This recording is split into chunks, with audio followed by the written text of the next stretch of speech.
గత బీఆర్ఎస్ ప్రభుత్వం ఆరోగ్యశ్రీ పథకానికి 600 కోట్ల బకాయిలు పెట్టిందని ముఖ్యమంత్రి రేవంత్ రెడ్డి తెలిపారు. తాము ప్రతి నెల ఆరోగ్యశ్రీకి 89 కోట్లు ఖర్చు పెడుతున్నట్లు చెప్పారు.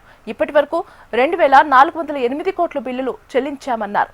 ఆరోగ్యశ్రీ కింద ప్రభుత్వ ఆసుపత్రులకు 927 కోట్లు, ప్రైవేట్ ఆసుపత్రులకు 1480 కోట్లు చెల్లించామని చెప్పారు. 27 నెలల్లో పేదల వైద్యం కోసం 4500 కోట్లు చెల్లించామన్నారు. గత ప్రభుత్వంలో సీఎం రిలీఫ్ ఫండ్ ఎలా దుర్వినియోగం చేశారో అందరికీ తెలుసునన్నారు. ఎవరి పీఏలు సీఎం రిలీఫ్ ఫండ్ కాజేశారో కూడా తెలుసన్నారు రేవంత్ రెడ్డి. తెలంగాణ రాష్ట్రం వచ్చిన తర్వాత 2014 నుంచి డిసెంబర్ 6, 2023 వరకు ప్రతి నెల యావరేజ్గా గత ప్రభుత్వం ఖర్చు పెట్టింది 52 కోట్ల రూపాయలు రాజీవ్ ఆరోగ్యశ్రీలో. డిసెంబర్ 7, 2023 నుంచి మార్చ్ 25, 2026 దాదాపుగా 26-27 నెలలలో ప్రతి నెల ఈ ప్రభుత్వం ఖర్చు పెట్టింది 89 కోట్ల రూపాయలు అధ్యక్ష యావరేజ్గా.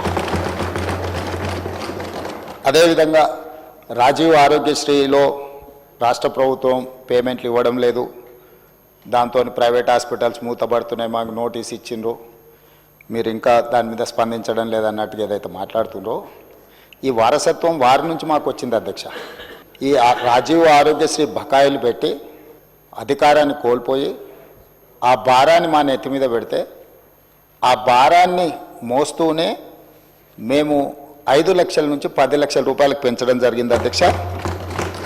ఆ విషయం కూడా 7 తారీఖు నాడు మేము ప్రభుత్వం బాధ్యత తీసుకున్నప్పుడు 7/12/2023 నాటికి గత ప్రభుత్వం నుంచి వారసత్వంగా మాకు వచ్చిన భారము 600 కోట్ల 27 లక్షలు అధ్యక్ష. 600 కోట్ల 27 లక్షల రూపాయల భారము గత ప్రభుత్వం నుంచి మాకు వారసత్వంగా రాజీవ్ ఆరోగ్యశ్రీలో భారం వచ్చింది అధ్యక్ష. అందులో గవర్నమెంట్ హాస్పిటల్స్కి 240 కోట్ల 11 లక్షలు, ప్రైవేట్ హాస్పిటల్స్లో 360 కోట్ల 16 లక్షలు.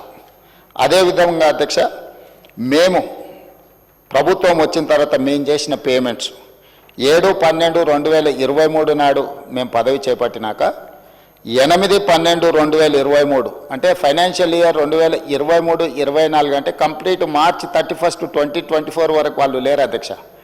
3 నెలల ముందే ఈ ప్రభుత్వం బాధ్యత తీసుకున్నది.